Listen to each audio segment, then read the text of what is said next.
Hey, this is Teresa Matsura, and you're listening to Uncanny Japan. The year is 644 CE, and an empress named Kōgyoku is reigning over Japan. When somewhere, in the wilds of what is now Shizuoka Prefecture, a man named Ōfube-no-Ō comes up with an idea.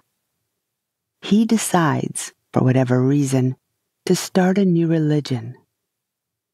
Maybe it's divine inspiration, maybe it's a bout of silliness, or maybe he's a little mad.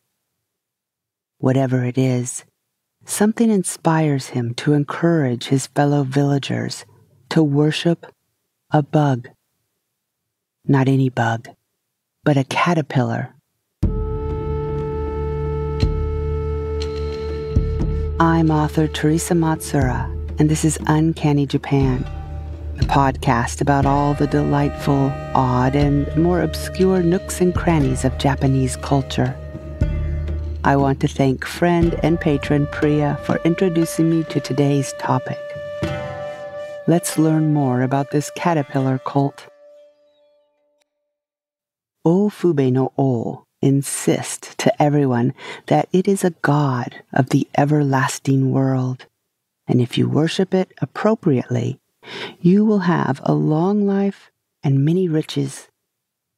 We don't know much about Ōfube-no-Ō, but we can guess he was either very charismatic or he was correct, because the villagers didn't just dismiss him as a local nut and drum him out of town. He actually managed to convince others to believe this was true. It's written that he even got witches and wizards called kannagi or kannagi to also preach the gospel of the bug. Note, kannagi is a gender-neutral term for a shaman or shawoman in Shinto. The word comes from kami, god or spirit, and nagi, which means being in a calm or peaceful state. Anyway, they also preached the gospel of the bug. Their sermons went something like this. If you properly worship this insect, and you are poor, you will become rich. If you are old, you will become young again. And people believed it. These new devotees were so convinced of the caterpillar's power that they threw all their possessions and all their food by the side of the road, and they shouted, "New riches are coming." Then they invented new songs and dances to further worship the bug. This new movement spread quickly and made its way all the way to the capital. How do we know this? Well, it's written down in the Nihon Shoki, the Chronicles of Japan, in chapter 26.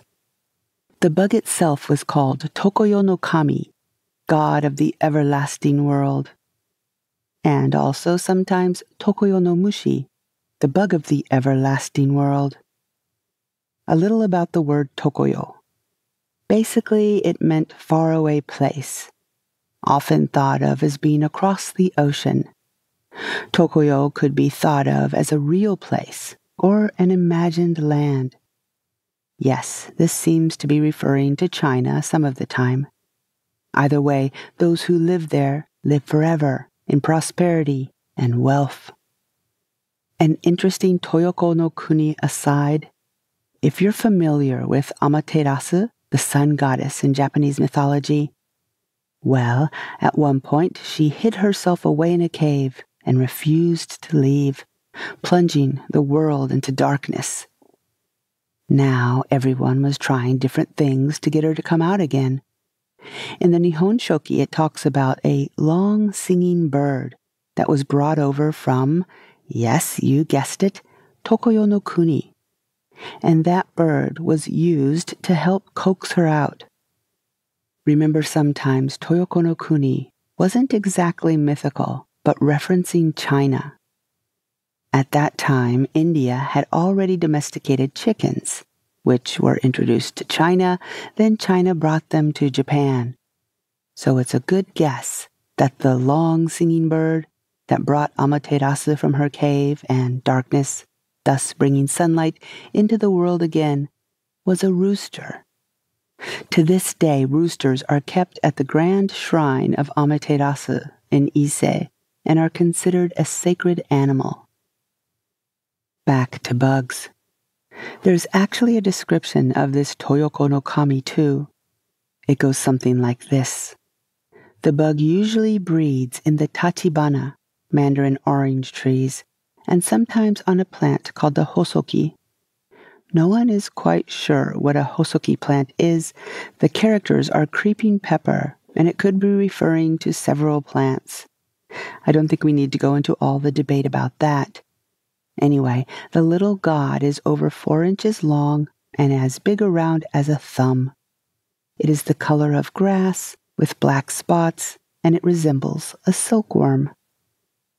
Since this is the 7th century, and many new things were being introduced to Japan from China and the Korean peninsula, it's believed this caterpillar, worthy of its own cult, probably hitchhiked over on some citrus plants, the tachibana. What kind of caterpillar was it? Well, researchers figured out that the most common butterfly larvae that enjoy citrus are swallowtail butterflies. There are loads of discussions here, too, about exactly what type of insect the Tokoyo no Kami is, but I'll spare you all that.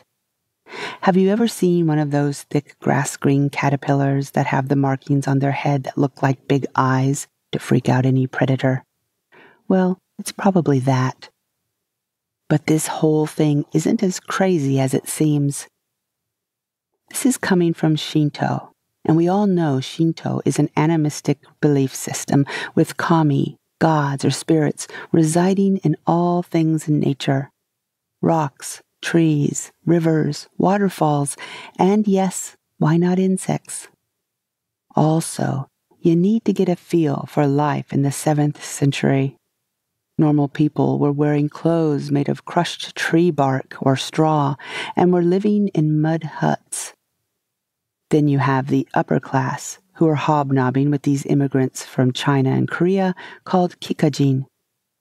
These kikajin were bringing over advanced construction techniques and fancy woven clothes and new foods and chickens, evidently. So they were given high positions in government. Another thing that was coming over at the time was Buddhism. Great elaborate temples were built.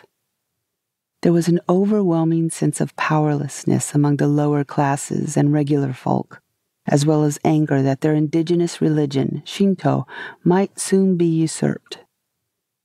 So maybe they needed something new and powerful to believe in. It's ironic, though, that by worshipping this caterpillar as a great god, which feels like Shinto with its kami and its gods and its spirits, they were worshipping something that came from Tokoyo no Kuni, China, much like the new Buddhists were worshipping the Buddha, who also came from China. Didn't matter. They needed something. Or maybe they thought since the Buddha was so surrounded by wealth and prestige, maybe this strange-looking bug from the same place could do the same for them. The whole thing didn't end very well. Remember everyone was throwing out their material possessions and food? Well, the chief of the Hata clan was angry about all this incredible waste. And also, why were they so happy dancing and singing? What were they waiting for? So he had Ōfube-no-Ō, the originator of the new religion, arrested and executed. A little plot twist. This Hata clan chief was actually one of the immigrants, a kikajin, who had been given a high position. It sounds like he really didn't want an uprising on his hands. And another sad thing. The whole movement only lasted 4 months before it was quashed. But the swallowtail larva and the swallowtail survived and are still in Japan and much loved, maybe not worshipped.